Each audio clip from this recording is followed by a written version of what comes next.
Chapter 3. The adventure begins.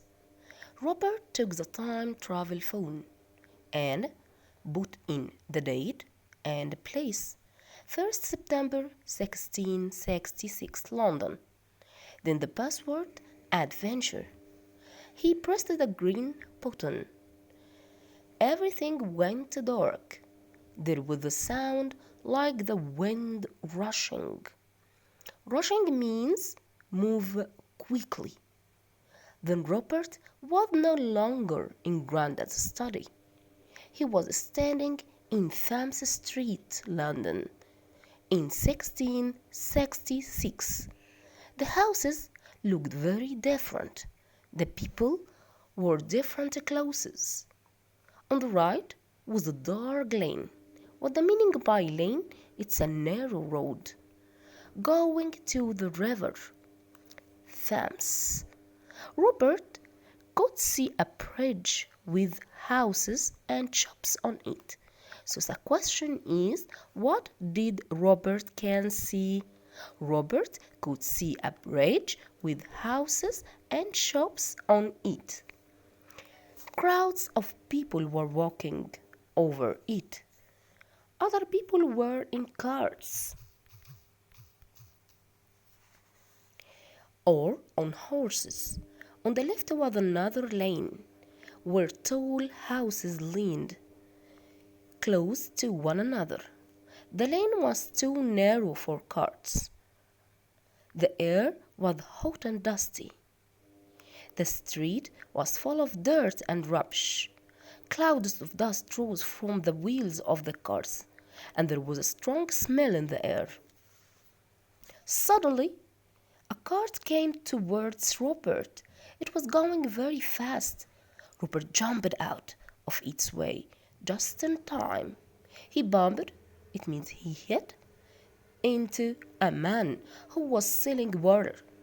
The man was angry and shouted at him. Then Robert heard a woman call, "Hey, you boy!" Robert turned and saw a rich lady wearing a beautiful dress.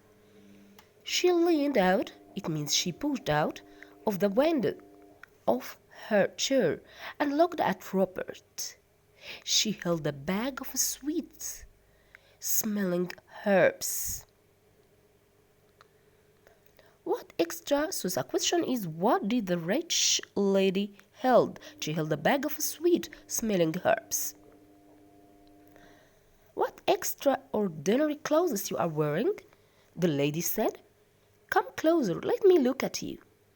Robert wore jeans, a t-shirt, and trainers. Other people stopped and looked at him too. He didn't like this. He had to find Lucy and bring her home quickly. Excuse me, he said to the rich lady. Could you tell me where Pudding Lane is? She didn't answer straight away. She said, How strange you look. You are so clean. It's most extraordinary. Where do you come from, boy? I come from London. And why are you wearing those strange clothes? I'm looking for my cousin Lucy. Can you tell me where Pudding Lane is? It's just over there, said the lady. She pointed with her fan. Thank you, said Robert. He ran quickly to escape from the people who were staring at him. He ran down Thames Street and into Pudding Lane. It was dark and narrow. He couldn't see Lucy anywhere. He shouted her name. He walked up the lane and stopped outside a baker's shop. This must be where the great fire began. Robert said himself. A man came out of the shop. He was carrying a basket of loaves. He called to his daughter in the shop. I won't be long, Hannah. Robert watched the baker walk down the lane.